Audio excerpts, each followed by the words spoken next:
just when we thought we can be safe from all the danger and terror that has ravaged the great world, or even before that, random parks, we all felt like we can handle all these dinosaurs, but they just somehow keep on messing things up. But then again, that's always our fault. We just cannot seem to stop meddling in their business. But us humans are just petty like that. We just feel like we just need to keep on playing God and doing stuff that we shouldn't be doing, but that's just the nature of human beings. We just cannot seem to let things go, nor just find other ways that wouldn't involve us getting killed or trying to do something that had to involve dinosaurs. But I mean, stupid is stupid does, as Forrest Gump would say.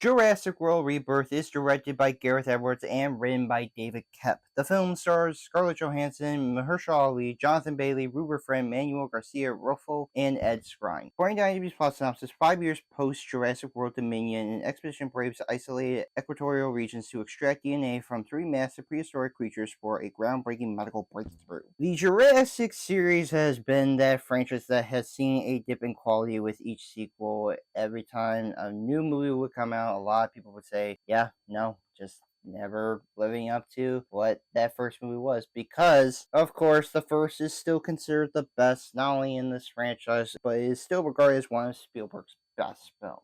To this day, people still reminisce about some of the iconic moments in that movie, cast of that film. Like, it captured everything that people wanted to see with a dinosaur movie, or just really bringing dinosaurs to life through CGI at the time, which was groundbreaking and really helped pave the way for CGI to become more prevalent in our movies today. But unfortunately, even Spielberg couldn't recapture the same with The Lost World. With that sequel, it just never lived up to what that first movie had done. And Jurassic Park 3 was a complete mess. I know that there are a lot of people who are a fan of this movie, especially people my age, but I'm just telling you for myself, I think that movie's a mess all around. It was inconsequential. It just felt like they made it because, hey, we still gotta go on that hype train. Jurassic World was pretty enjoyable, and I thought it was a good step for the series. This was at a time when you saw a lot of franchises either continuing on with sequels and reboots lead to where we're at now. And I just thought that it was just a nice way of fully embracing the idea of now dinosaurs are now in a theme park, and they are now fully integral to a entire facility for people to go and see, and what that would look like when it went out of control. But I thought that there could be some room to grow and hopefully become something better, and hopefully learn from the mistakes of the past. Unfortunately, Fallen Kingdom, which was the follow-up, for me is the worst film in the franchise, and I know so many people will say the next one is, but I'm just saying, for me, this movie was a complete dumpster fire. Nothing was going right, and the idea that could have worked out and actually paved the way for the franchise to keep going, it just fumbled the bag so badly. And Dominion was okay, but disappointing end for the story arc of Jurassic World, and I'm not going to sit here and defend that film because even I have my fair share of problems with the movie. Point is, the Jurassic World series has kind of really tainted even more of what the franchise could be and hopefully grow, but here we are now. With this movie, on the other hand, Gareth Edwards and returning writer David Koepp, who wrote the screenplay for the first film, comes together to make another one. And this has no connection to the other movies other than just being a continuation. No characters are returning, no plot lines that were set up in the other movies carry over. It's just more so just continuing on with where we're at. Along with an all-new cast, here we are. We are now at the 7th film in this franchise, and it all depends on if people want to take it or leave it, but I'll tell you this, not a lot of people were looking forward to this since it had only been 3 years after Dominion, and people still remember what that movie was like and how it just, for a lot of people, tainted their way of enjoying a Jurassic Park movie. And I mean, I can't blame them, I can't deny that, but I'm going to be as honest as I can be, you guys, because I know so many people will say that this movie is getting mixed reception. A lot of people are saying that it's just another disappointing sequel. I'll say this, I actually enjoyed this one. Compared to the last two movies, this one I wasn't frustrated. I was not mad. I was not completely baffled by the choices. I was like, all right, this isn't pissing me off, so I will take this as a win. It does have its problems. It's not safe from them. No matter where those dinosaurs go and try to impress you, you're just like, no, I still see some problems. You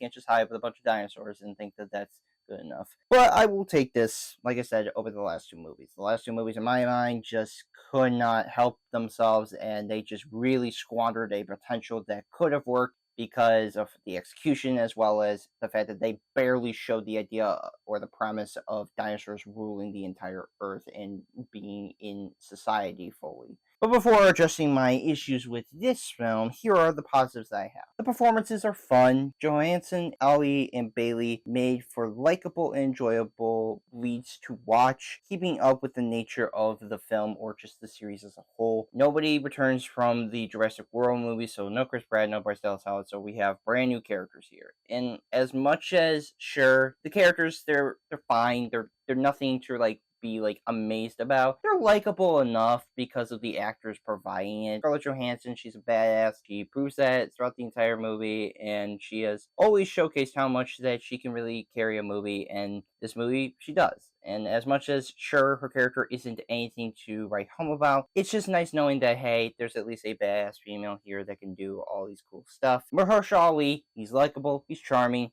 he's very much not a mercenary who's not an asshole. He's not a dick. He's an actual, genuine, lovable guy who actually cares about the safety of his crew and what happens. And even later on with the family aspect that is put into this movie, he does show a sign of caring for others. And for that, I respect that kind of change in a character that is supposed to be in it for the money. I will take that as showing any sign of not being a dick, like how most mercenaries are shown in movies. Jonathan Bailey is enjoyable, he's lovable, and he's fun to be in this film because I really enjoyed him in Wicked. But here, I think he really does fit the vibes of what a paleontologist is supposed to be, kind of the nervous but also very exciteful, giddy feeling of just wanting to see actual dinosaurs in the wild. He has it all there, and the three of them actually work pretty well in the movie, and they help keep the movie along and making sure that the movie is exciting to watch when it happens. The direction is exciting. Director Gareth Edwards demonstrates the scope and scale of the dinosaurs while also showcasing the interaction with them through horror, because Gareth Edwards has stated that he wanted to bring the franchise kind of back to what the first movie was kind of like, in that it felt like a horror movie. There are a couple of moments in this movie where it can be genuinely terrifying and can really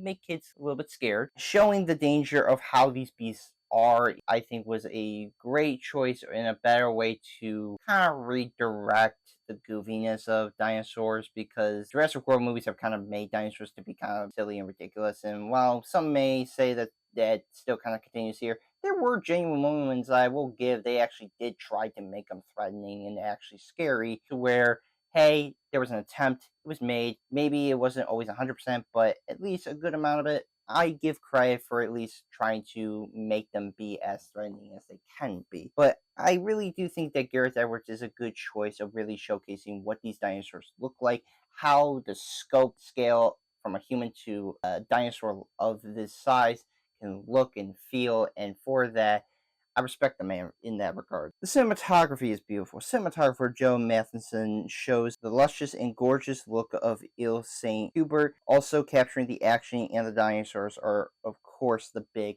highlights. Because when you have a cinematographer that understands a director's vision, how he wants it all to look, John Matheson, he delivered that very well in capturing what Gareth Edwards is known for, really capturing what humans kind of see from their perspectives of the dinosaurs and how big these creatures can be. And the action and the dinosaurs as a whole are just really the big highlights of the movie, because as much as so many people could say that this movie is nothing super special, you can't deny the look of the film does help itself. The action is enjoyable. Every action sequence lends to some adventurous, intense moments that makes it entertaining, adding to the adventure of the film. Jurassic Park is one of those movies where it is science fiction, horror, but really adventurous type of feeling, and this movie does capture the adventure vibes of what you would want to see in a movie like this. And when those sequences happen, especially with the dinosaurs, especially one involving the T-Rex and the family in the movie, which apparently it was inspired by an idea that was made for the first Jurassic Park movie, but had to be cut due to limitations creating that sequence, so they brought it for this movie. And I thought that worked out very well. It was really effective. It helped keep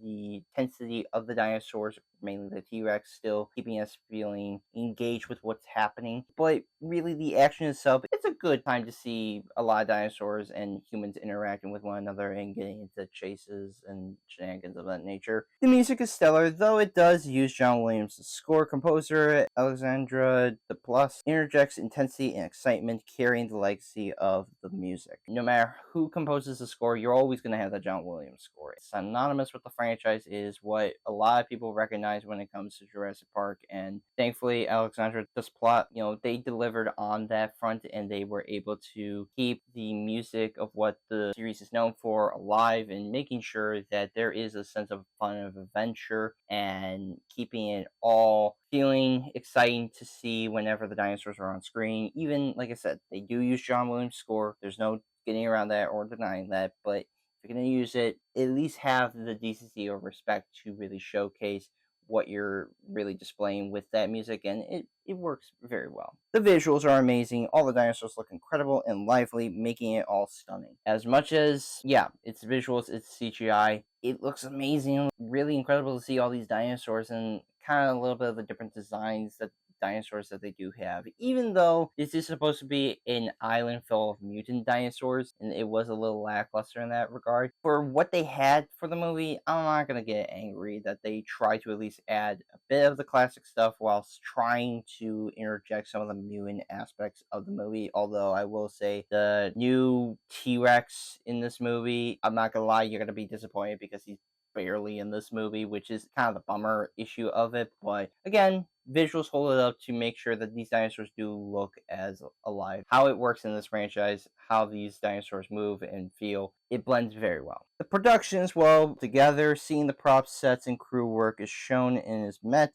having the hard work pull off in great effect. As always, Jurassic World, Jurassic Park, they just manage to always bring the best elements of what a production can be, and making sure that they are able to bring these dinosaurs to life, whilst also trying to make the location or the sets that they have believable to where they're supposed to be. And for that, I respect so much of the production side of things and making sure that they are bringing their A game when it comes to it. That being said, it's not safe from my problems, so here are now the negatives. The writing is lackluster. Writer David Koepp relies on tropes from the series while also over-explaining to the audience, feeling more like telling and showing. Writer David Koepp gave me one of my favorite scripts of this year in the form of Black Bag. I think that the man can be a genius. This man has had a career for a very long time and has a lot of writing credits to him. I will not deny, though, with this movie, I feel as if he is just trying to lean into the tropes that the Jurassic franchise has been known for, the things that people say in these movies and where it leads to. You know what it all is. It's a lot of over-explaining things, exposition heavy,